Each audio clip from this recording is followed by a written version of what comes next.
Stephen King once wrote that nightmares exist outside of logic, and there's little fun to be had in explanations. They're antithetical to the poetry of fear.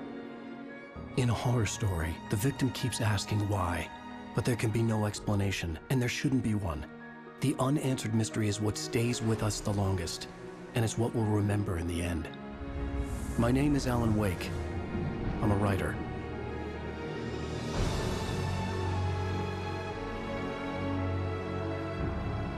Before the review begins, I just want to say that I have not played any Remedy's games. The reason this is relevant is because from what I've read online is that every game made by Remedy takes place in the same universe.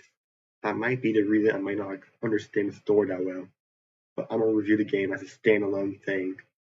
Developed and published by Remedy in 2010, Alan Wake met with some pretty positive reviews. In 2010, we got games like Red Dead Redemption, Mass Effect 2, and Call of Duty Black Ops.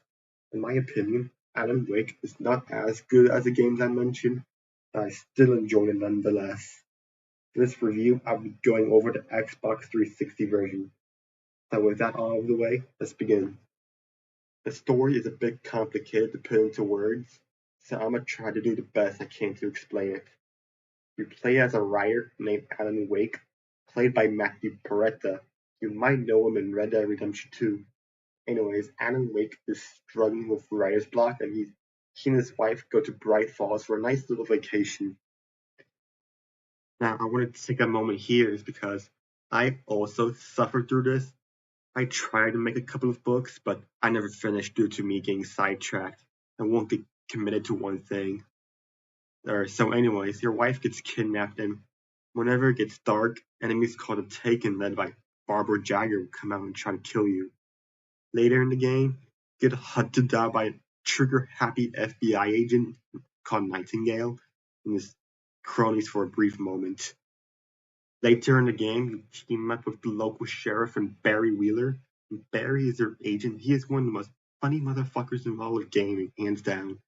Alright, so anyways, at the end of the game, Alan has to write the manuscript for his story to bring his wife back, but in doing so, Alan is transported to another dimension, I think. I might have skipped over a few things, but I'm not going to tell you everything in these type of videos.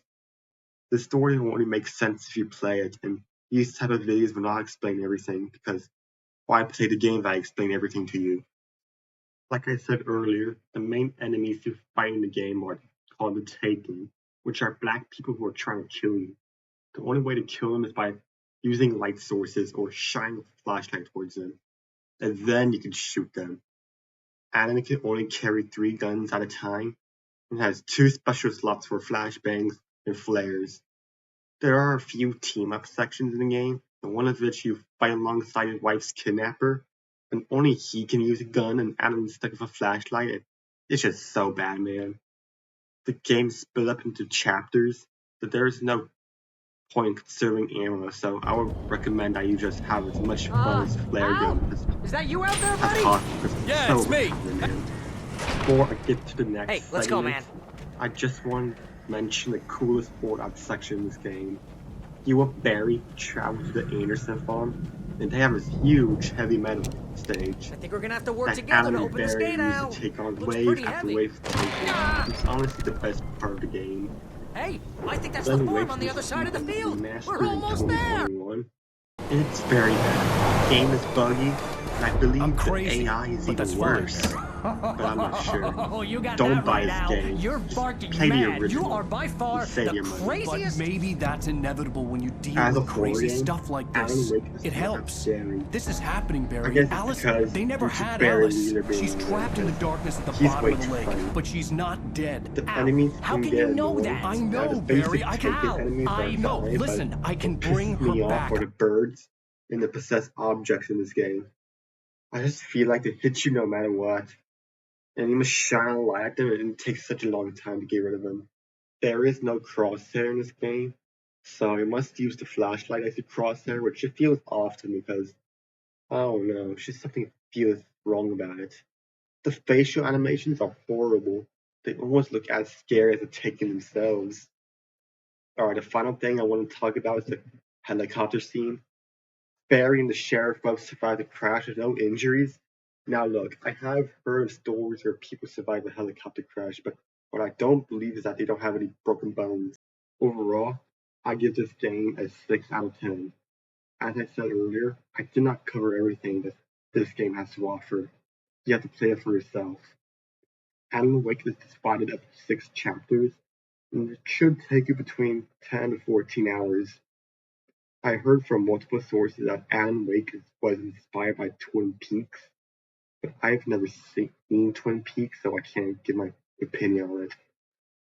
There are collectibles in the game, radio, podcasts, and Night Falls episodes on TV.